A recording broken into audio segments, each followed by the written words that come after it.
నారీ శక్తి ప్రాధాన్యతలో భారతీయ జనతా పార్టీ యొక్క all India ప్రెసిడెంట్ను లేడీస్కి ఇవ్వాలని చెప్పి ఉమెన్కి ఇవ్వాలనేటువంటి ఉద్దేశంతో ఈ మధ్య చాలా వరకు కూడా గందరగోళం జరిగింది.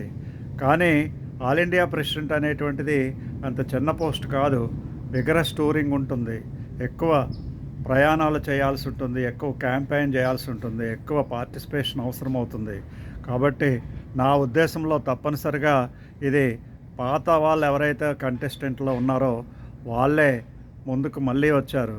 కాబట్టి ఇప్పుడు ఫైనల్ లిస్ట్లో ఉపేంద్ర యాదవ్ ఫస్ట్ నేమ్లో ఉంటే దానికి మిగతా వాళ్ళు గంటి మాధవ్ కూడా ముందుకు వచ్చాడు, రామ్ మాధవ్.